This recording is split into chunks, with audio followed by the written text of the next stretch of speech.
ለመጀመሪያ ጊዜ የመንግስት ቢሮ የሄድኩኝ ይሄን ፕሮጀክት ይዤ ነው። ይጃላውቅም በምስራቅ በምዕራብ ይገባም አላውቅም፣ ፖለቲከኛም ታውቂ አላውቅም። እግዚአብሔር በጸበልና በእምነት በጸሎት የሚፈውስ ከሆነ ሕክምናን መመስረት ተገቢ ነው ወይ የሚል ጥያቄ ሊነሳባችሁ ይችላል። በጸበል አንድንም፣ በጸሎት አንድንም፣ ቤተክርስቲያን ተሳልመን አንድንም፣ ጸልየን አንድንም።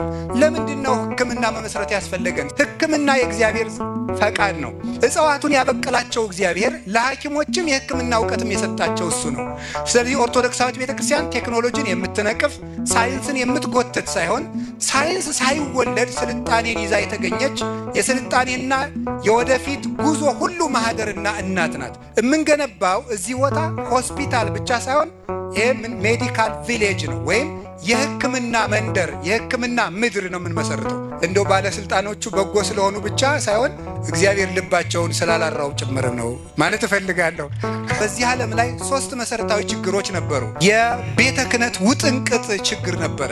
ሀገር በ3 ነገር ይጠፋል ይላል። አንደኛው በስንፍና፣ ሁለተኛው በድንቁርና፣ ሶስተኛው ደግሞ በመርሳት ነው ይላል። አንደርስታንዲንግ ዘ ባይብል አዝ ኢት ኢዝ ማለት ነው። የአእምሮ ጤንነት፣ የስሜት ጤንነት፣ የአካል ጤንነት።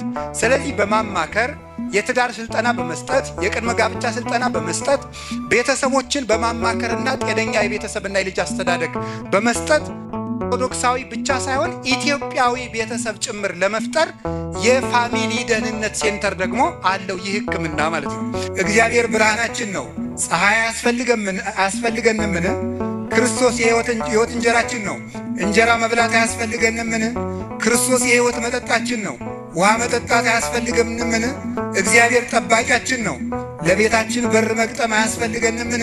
የቪአይፒ ሕክምና አለ። ቪአይፒ ሕክምና የሚባለው ድሃና ሀብታም የምንለይበት ሳይሆን ብፁዓን ሊቃነ ጳጳሳት፣ አባቶቻችን ካህናት፣ አባቶቻችን መነኮሳት፣ ሌሎችም የሃይማኖት ሰዎች ክብራቸውን በጠበቀ መንገድ የሚታከሙበት፣ አትድኑም ተስፋ ቆርጣችኋል የተባሉ ወገኖቻችን ከየትኛውም ሆስፒታል የተሰናበቱትን በዚህ ሴንተር ውስጥ እንክብካቤ ይደረግላቸዋል። ሀብታሞቻችን ውጭ ሀገር የሚሄዱት እንደው ለሕክምናው ብቻ ሳይሆን ለሴፍቲያቸው እያሉም ስለሆነ ባለስልጣኖችም ጭምር ማለት ነው።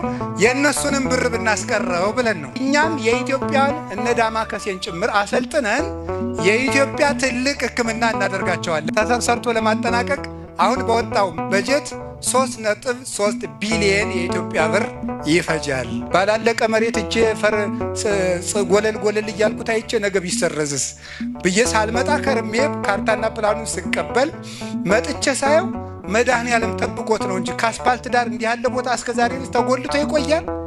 ይሄን መድኃኔዓለም አይደለም ያደረገው። የመድኃኔዓለም ዕለት እዚህ መሰረቱን እንድንጥል ያደረገብን ምክንያት የጉባኤያችን ጌታ ክርስቶስ ነው። እሱ ስለሆነ ያደረገልን መድኃኒቱም ክርስቶስ ነው። በዚህ ቦታም የሚተኙትን ታካሚዎች እንዲፈውሳቸው የምለምነው እሱን ነው።